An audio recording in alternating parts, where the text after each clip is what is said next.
जय हिंद, नमस्कार। I hope कि आप सब अच्छे हो गए। आज का हमारा टॉपिक है ऋग्वेद का हिस्ट्री में। आज हम ऋग्वेद को डिटेल से जानेंगे। तो चलिए शुरू करते हैं। जैसे कि देखते हैं ऋग्वेद, हमारा टॉपिक क्या है, ऋग्वेद। तो ऋग्वेद का उल्लेख हमें कहाँ मिलता है, 10वें मंडल में। और आगे बात करते हैं ऋग्वेद में सूक्त या श्लोक कितने हैं, तो 1028। यहीं पर बात कर लेते हैं मंत्र की। ऋग्वेद में कितने मंत्र हैं, 10,462। आगे देखते हैं कि ऋग्वेद का जो उच्चारण करता है उन्हें क्या कहते हैं, तो उन्हें कहते हैं होत्र। आगे बात कर लेते हैं हम तृतीय मंडल में गायत्री मंत्र का उल्लेख है। ऋग्वेद के तीसरे मंडल में गायत्री मंत्र का उल्लेख है। और आगे बात करते हैं तो सातवें मंडल में क्या है, दशराज युद्ध। दशराज युद्ध किसके बीच हुआ था, राजा सुदास व 10 जन के बीच। कौन सी नदी के किनारे, परुष्णी नदी या रावी नदी। आगे बात करते हैं नवे मंडल की। तो नवे मंडल में सोम देवता का उल्लेख है। आगे देखते हैं 10वें मंडल में बात करते हैं पुरुष और सूक्त या वर्ण व्यवस्था भी थी। ये 4 प्रकार की थी। तो कौन सी थी, ब्राह्मण, क्षत्रिय, वैश्य और शूद्र।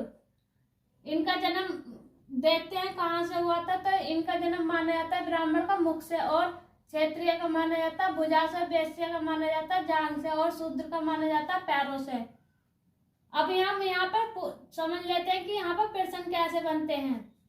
तो हमारा प्रश्न यहाँ से बनेगा कि ऋग्वेद का उल्लेख कौन से मंडल में है, तो हम बता सकते हैं 10वें मंडल में।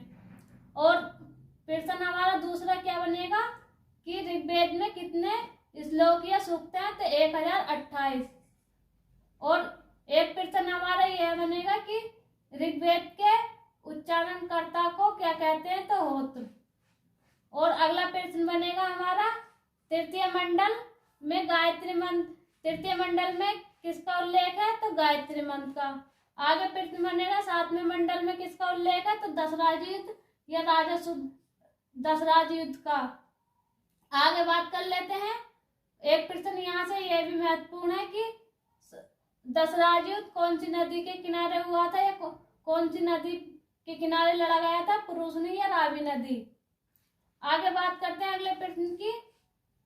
अगला प्रश्न बनेगा हमारा सोम देवता का उल्लेख कौन से मंडल में है, तो 9वें मंडल में। और ये आगे प्रश्न एक और बनेगा हमारा अगला कि पुरुष सूक्त या वर्ण व्यवस्था कौन से मंडल में थी, 10 में। और ये कितने प्रकार की थी, 4 प्रकार की। तो कौन कौन से थे, तो ब्राह्मण, क्षत्रिय, वैश्य, शूद्र, ये हम बता सकते हैं। आगे बात कर लेते हैं हम ऋग्वेद में बाल विवाह वर्जित था। और यह ऋग्वेद जो है सबसे पुराना वेद है। आगे देखते हैं ऋग्वेद का संकलन करने वाले को किसने किया था, वेद व्यास ने। और आगे बात करते हैं ऋग्वेद के ब्राह्मण ग्रंथ कौन कौन से हैं, 2 हैं, ऐतरेय और कौशिकी। आगे बात कर लेते हैं यहीं पे ऋग्वेद का उपवेद कौन सा, आयुर्वेद।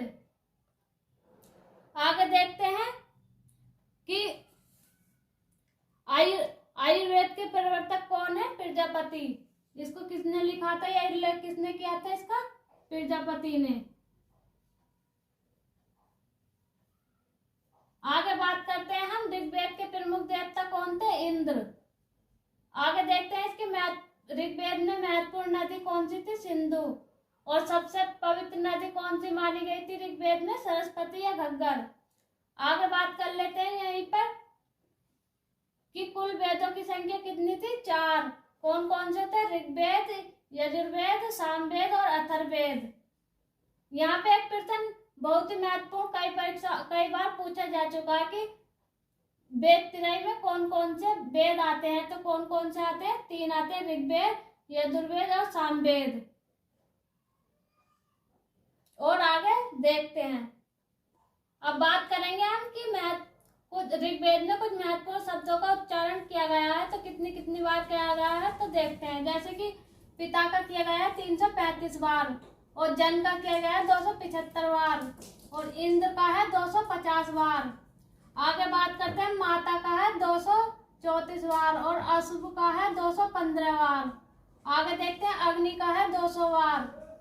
आगे बात करते हैं गाय का है 176 बार, विष्णु का है 100 बार और विष का है 170 बार। आगे बात करते हैं सोम देवता की, तो उसका है 144 बार। आगे बात करते हैं विदत का है 122 बार और गण का है 46 बार। आगे बात करते हैं ब्राह्मण की, ब्राह्मण का 15 बार और बण का है 23 बार, वरुण का है 30 बार और कृषि का उल्लेख है 33 बार। आगे बात करते हैं सेना का उल्लेख है 20 बार और ग्राम का उल्लेख है 13 बार। आगे देखते हैं बृहस्पतिवार का उल्लेख है 11 बार और राष्ट्र का उल्लेख है 10 बार और क्षेत्रीय का उल्लेख है 9 बार।